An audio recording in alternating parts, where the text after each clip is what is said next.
이재명 대통령이 병원 내 괴롭힘, 이른바 태움으로 고통을 겪다 숨진 간호사 사건과 관련해 철저한 진상규명과 엄정 대응을 지시했습니다. 이 대통령은 SNS를 통해 또 한 명의 소중한 생명을 잃었다며 사람을 살리는 병원에서 누군가는 깊은 상처를 입고 끝내 세상을 떠났다고 밝혔습니다. 이어 교육이라는 이름으로도 관행이라는 이름으로도 조직 문화라는 이름으로도 태움은 결코 정당화될 수 없는 끔찍한 폭력이라고 강하게 비판했습니다. 이 대통령은 즉시 해당 병원에 대한 근로감독에 착수하고 유사 위험이 있는 의료기관을 대상으로 무작위 불시 기획감독을 실시하겠다고 밝혔습니다. 또 직장 내 괴롭힘과 노동관계법 위반 여부를 면밀히 점검하고 법 위반이 확인될 경우 엄정하게 조치하겠다고 강조했습니다. 경찰을 향해서도 이번 사건과 관련한 불법 행위 여부를 한 점 의혹 없이 명확히 규명해달라고 주문했습니다. 이 대통령은 반복되는 비극을 막기 위해 병원 내 조직 문화와 근무 환경을 근본적으로 개선하고 의료 현장 일터 혁신 컨설팅 확대와 제도 보완도 추진하겠다고 밝혔습니다. 끝으로 누구나 안전하게 일할 권리가 있고 존중받으며 일할 권리가 있다며 이 당연한 권리가 일터에서 지켜질 수 있도록 정부의 책임을 다하겠다고 말했습니다. 우리 국민들의 우려 또 관심이 매우 높습니다. 이게 참으로 안타까운 것이 정부의 통제에 있는 관리 범위 내에 있으면 뭐 손이라도 써보겠는데 이게 헌법이 정한 독립기관이다 보니까 관리도 통제도 불가능한 상황입니다. 심지어 국회도 그렇게 일상적인 감시 관리가 어렵다 보니까 그 내부가 많이 좀 문제가 생긴 것 같아요. 그게 문제가 쌓이고 쌓이다 보니까 심지어 투표지가 부족하다는, 그래서 투표의 장애를 느끼는 그런 상황이 됐습니다. 전 세계가 대한민국의 민주주의를 정말 선망할 정도인데 이를 핵심적으로 담당하는 선관위가 이와 같이 통제불능 상태에서 있을 수 없는 일을 저지른 점에 대해서는 좀 변명의 여지가 없습니다. 신속하게 대안을 마련하고 대책을 세워야 되겠죠. 국회가 또 여야 간에 대책을 만들고 있다니까 저희도 기대하고 또 협력하겠는데 일단 그 안에 있는 여러 가지 이 부정적 요소를 제거하는 일은 지금부터라도 최선을 다해야 될 것 같습니다. 검찰하고 경찰에서 합동수사본부 만들어서 수사를 잘하고 계시겠죠? 어디? 네, 진행하고 있습니다.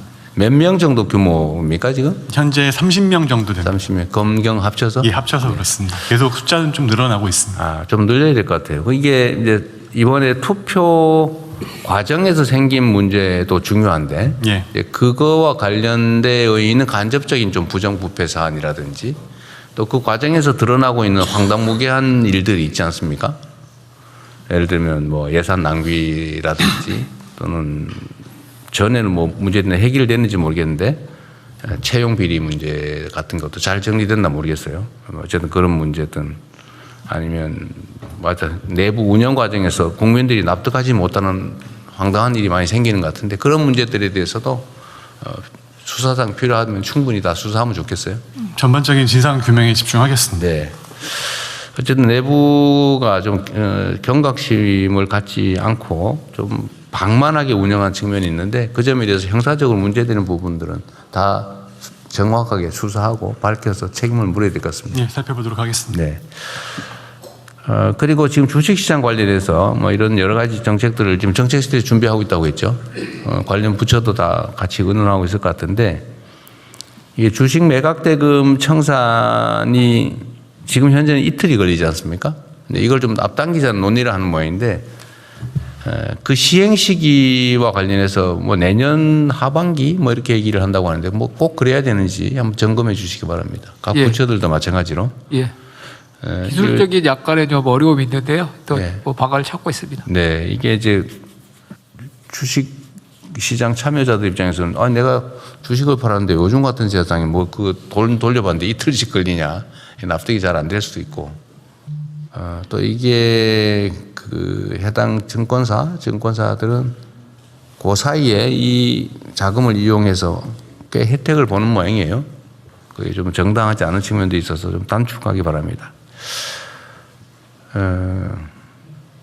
이게 요즘 이 가짜뉴스 또 혐오, 조롱 이게 그냥 과거에는 뭐 장난으로 있을 수 있는 일이지 뭐 표현하다 보면 좀 과할 수도 있지 이런 정도로 넘어갔는데 지금은 이게 체계적인 공격 수단 또는 부당한 이익을 얻는 수단이 돼가고 있는 것 같아요.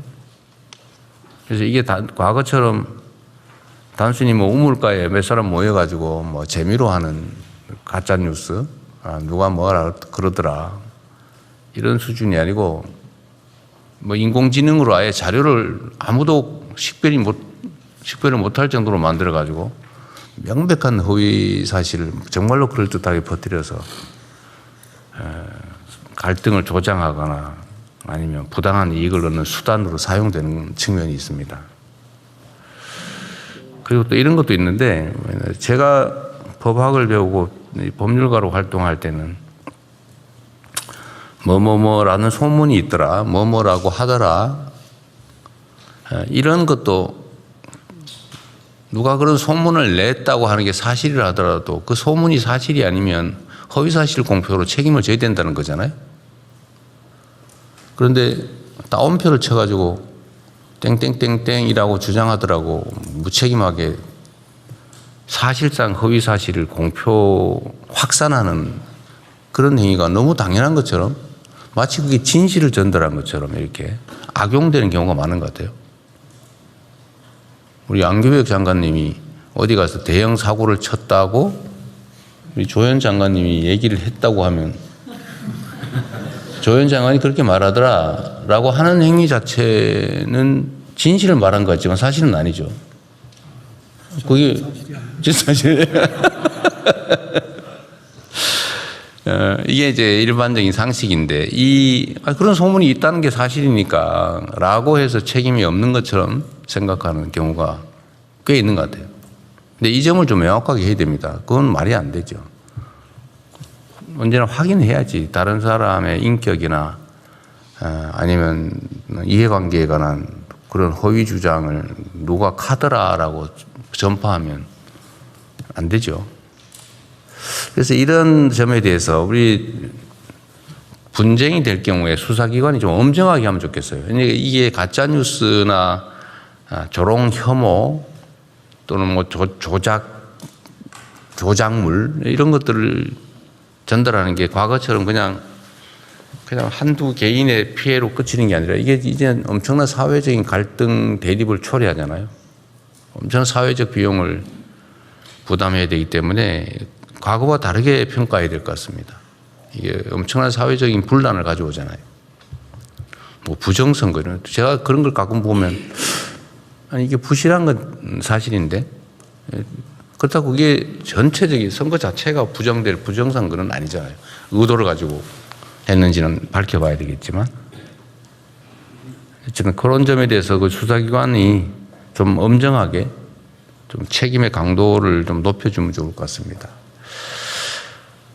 그리고 공직사회 내에 우리 각 부처청에서 좀 주의해서 들여다봐야 될 부분인데요. 얼마 전에 어디 소방서에서 그 소방관들, 여성 소방관들한테 술을 너무 많이 먹이고 회식 강요하고 새벽까지 끌고 다니고 그러다 못 견뎌서 이 사람이 어떻게 된 모양인데 이걸 또 남자친구하고 갈등 때문인 것처럼 이렇게 가짜로 발표해가지고 안 그래도 가슴 아픈 그 남자친구를 아주 그냥 그렇게 2차 가해를 하고 또 이거 감찰해달라고 그랬더니 그냥 묵살하고 그래서 제가 얼마 전에 우리 소방 쪽에 국무조정실이었던가요? 예, 국무조정실에서. 국무조정실에서 조사를 해보았더니 이게 다 사실로 드러났다고 그래요?